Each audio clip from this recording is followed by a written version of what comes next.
ఢిల్లీ మద్యం కేసులో అరెస్ట్ అయినటువంటి కవిత ప్రస్తుతం ఈడీ విచారణలో ఉన్నారు.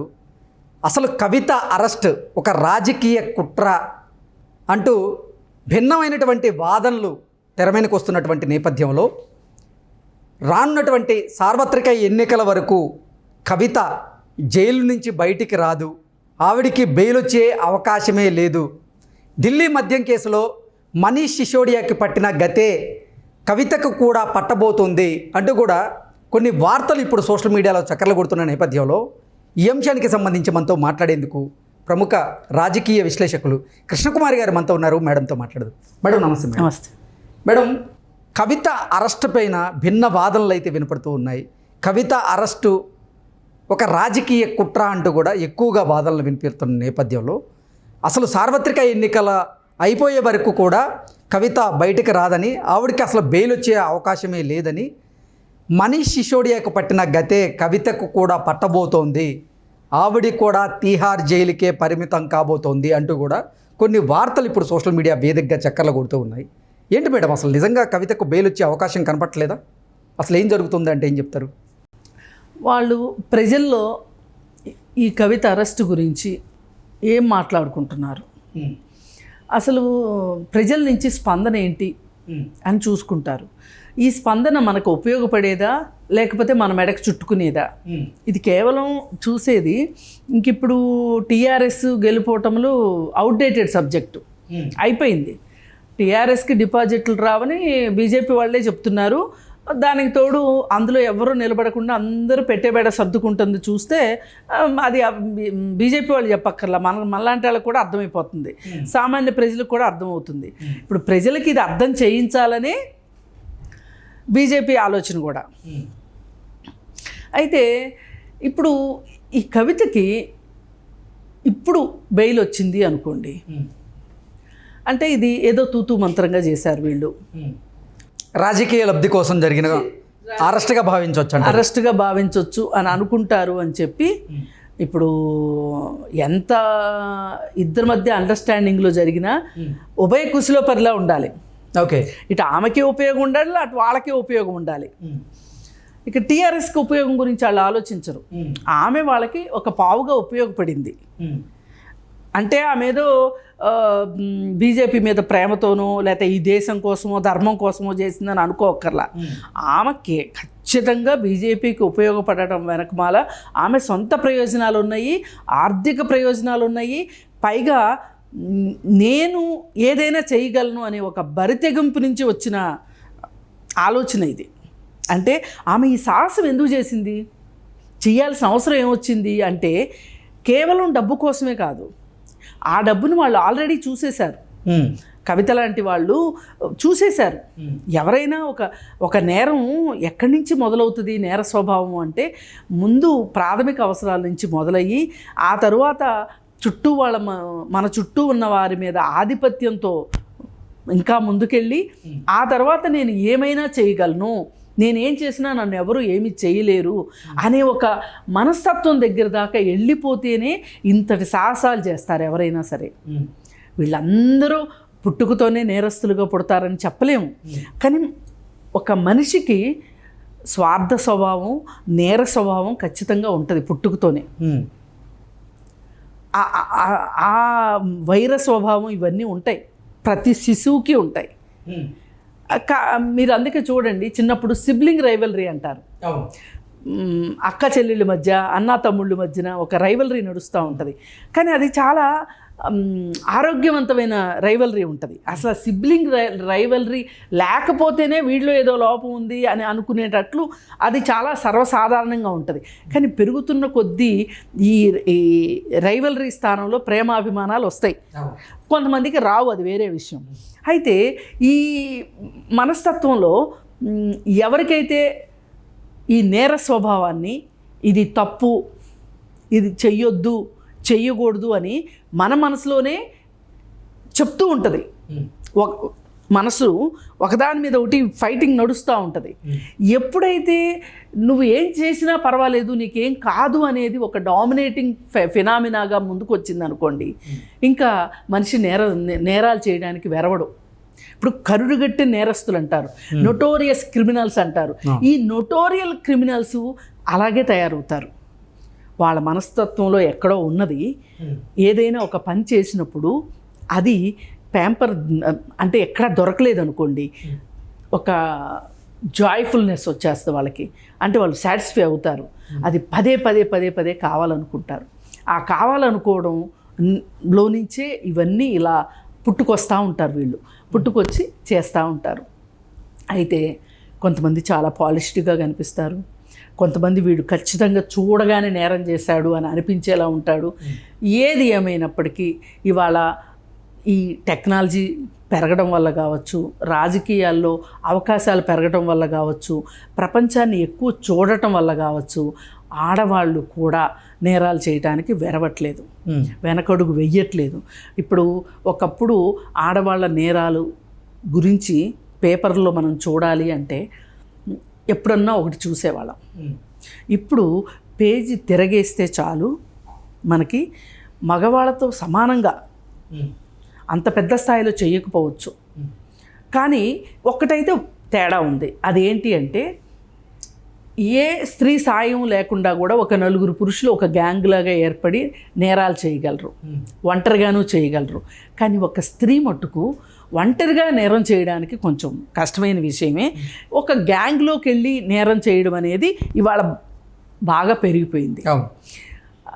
ఈ పెరిగిపోయిన పరిస్థితుల్లో వీళ్ళకి ఏంటి అంటే ఈ రాజకీయాలను అడ్డం పెట్టుకునో లేదా కుటుంబాలను అడ్డం పెట్టుకునో వీళ్ళు ముందుకెళ్తూ ఉంటారు.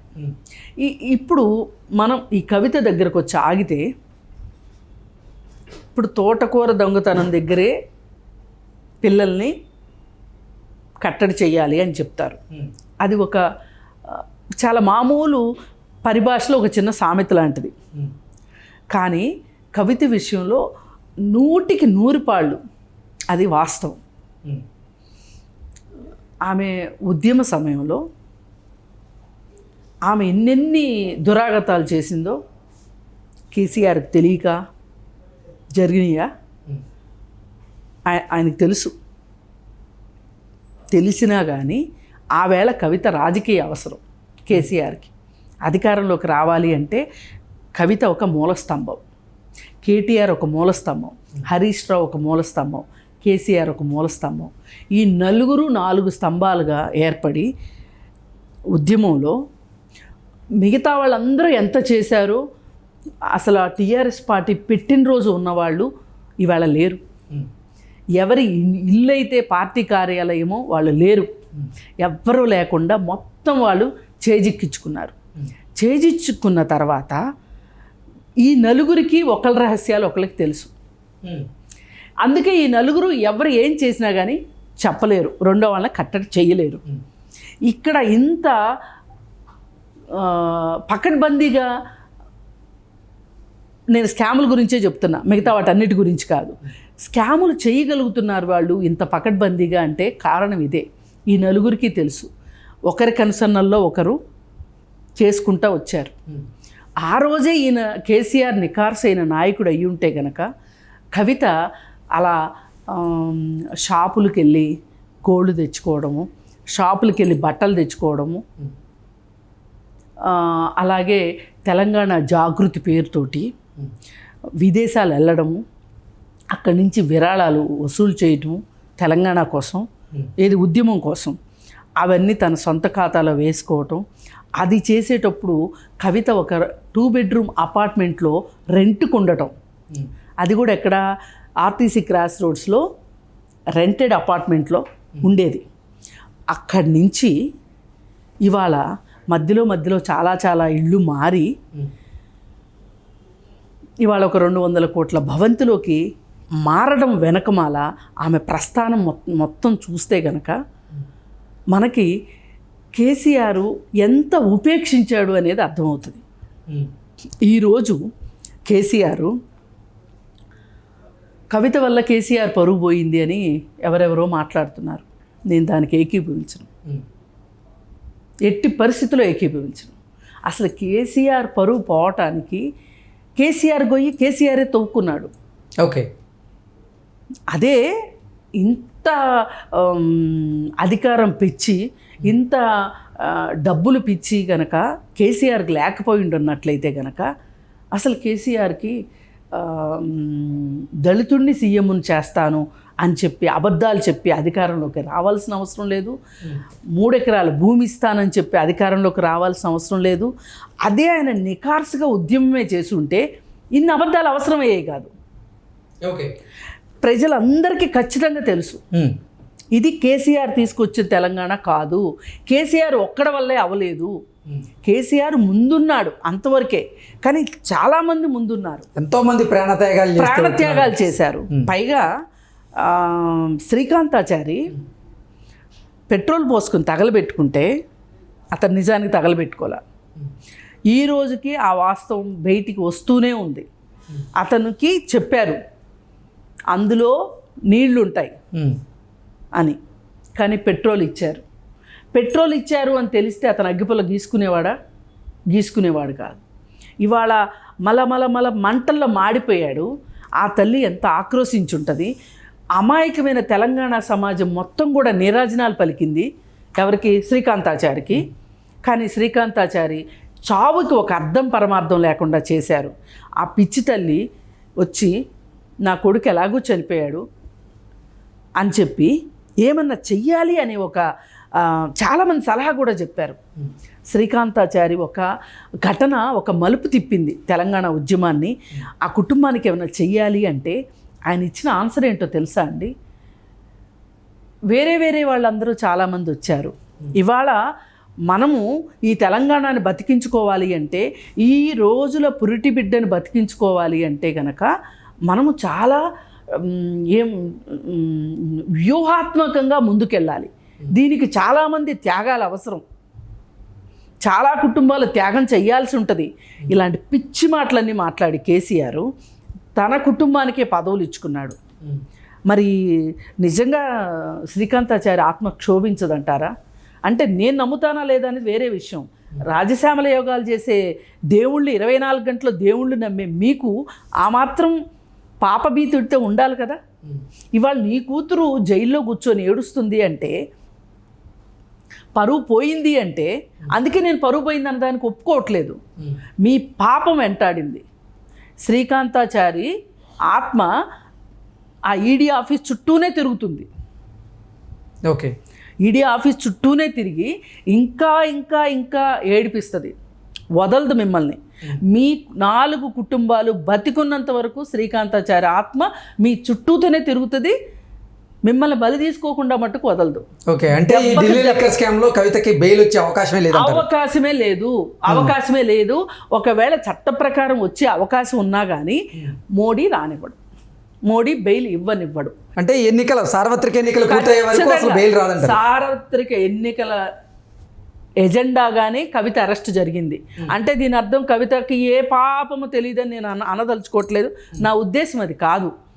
కాకపోతే ఈ అరెస్ట్ని వాళ్ళు అలా వాడుకోవాలనుకున్నారు కాబట్టి ఇన్నాళ్ళు కోల్డ్ స్టోరేజీలు అట్టిపెట్టి ఇప్పుడు బయటికి తీసి మనము మిరపకాయలు టమాటాలు కోల్డ్ స్టోరేజ్లో పెట్టుకుంటాం చూడండి, పెట్టి అవసరమైనప్పుడు తీస్తాం.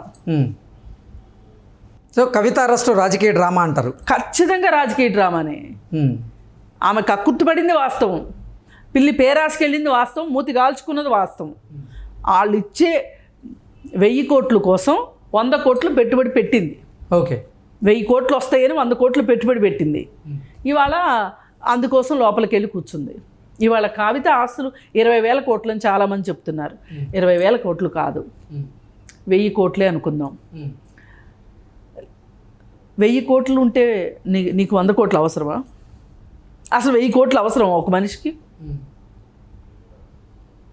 నీ గౌరవంగా హాయిగా నువ్వు చదువుకున్నావు, అమెరికాలో ఉద్యోగం వస్తుంది నీకు, అవన్నీ వదులుకొని ఇక్కడ తండ్రి ఏదో చేసేస్తున్నాడు, తలా కొంచెం నంజుకు తిందామని వచ్చి ఇక్కడికి వచ్చి పేరు ప్రఖ్యాతులు తెచ్చుకున్నారు.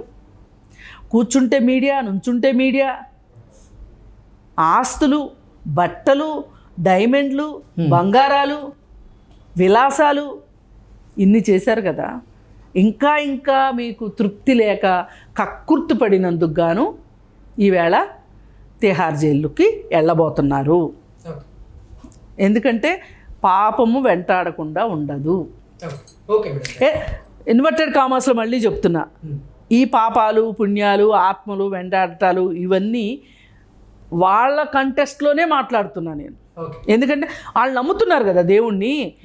తెలంగాణ రాగానే తిరుపతి వెళ్ళి బంగారు కిరీటం సమర్పించి వచ్చారు. ఇక్కడ యజ్ఞాలు యాగాలు చేశారు. ఊ అంటే యజ్ఞాలు, ఊ అంటే యాగాలు చేస్తారు కదా. మీకు ఆ మాత్రం పాప భీతి ఉండాలి. మీ పాపాలే మీకు వచ్చి మెడలకి చుట్టుకున్నాయి. Okay madam, thank you.